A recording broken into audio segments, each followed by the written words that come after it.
Hello, this is AnlineOffline. Today we'll summarize the Season 5 patch notes for COD Mobile 2024.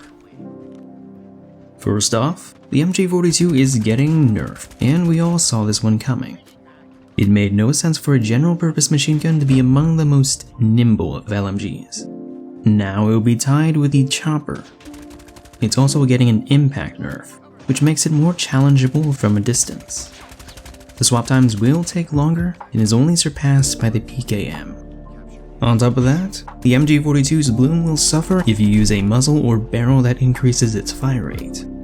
So maxing its fire rate will no longer be viable if you want to play long range.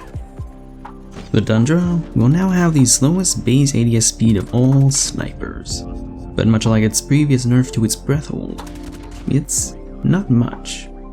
The grips are what make the Tundra fast. Sure, it won't be as fast as marksmen or the spam semi-autos, but it's still faster than most snipers. The PKM is getting another buff, but this is less significant as its new swap times will still be the slowest in the game. The M4 LMG will get 10% extra damage to the forearms, and this gives it a much more likely chance for a faster time to kill. One could argue that it is better than the UL-736 at being a passive LMG now. 10% extra chest damage for the Bruin isn't worth much if neutral arms are in the way most of the time. Granted, the Bruin is already a consistent 4 to 5 shot kill, with a solid fire rate, so there's no need to go much further. The Holger is reclaiming some of its lost strafe speed back when its nose stock was nerfed.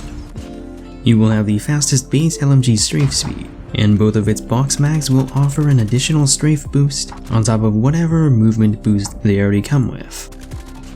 The Dingo stomach multipliers will now match its arms and give it a more likely chance to reduce its time to kill at mid to long range. It might be better now to forego using the steel rain barrel to maintain recoil control. The Groza's mid-range value will be extended to 26 meters. 2 out of 3, not bad. The BK-57 with its new chest multiplier is not much without arm multipliers. The ASM-10 is getting a buff to its reload speeds.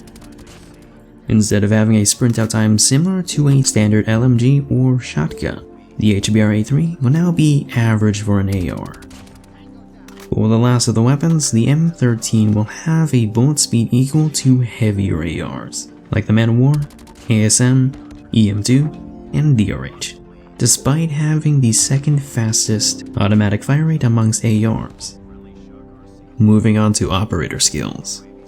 Havoc, which is the jammer field upgrade, is getting a consecutive buff to its frequency of use. The machine pistol that comes with Black Ops 4's ballistic shield will have 10 fewer rounds to fire. Infinite Warfare's equalizers will be active for 5 fewer seconds.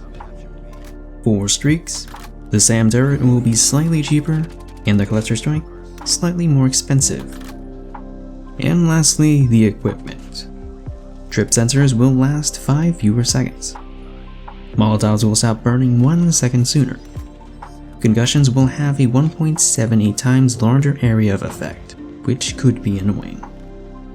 Flash drones are getting more range, but I don't find them useful. So, what are my thoughts on these patch notes? It seems that the devs are yet again trying to push for LMGs, as all are solid, and I look forward to using the M4 LMG in particular. I'm convinced that the Tundra nerfs are a psyop, because it's still the most well-rounded sniper, but back-to-back red text is not a good look for those that won't look much further. Despite the nerfs, the MG42 is still a good camping LMG, regardless of fire rate attachments, and the Thermite Man of War is still untouched. The M13's buff is unwarranted and contradicts one of the MG42's nerfs. But hey, that's just my opinion. I'll get back to updating my Google Sheets of stats for a public release, and scripting for the MG42. Maybe I'll give Warzone Mobile a chance, maybe not. My name is On, and I'm off.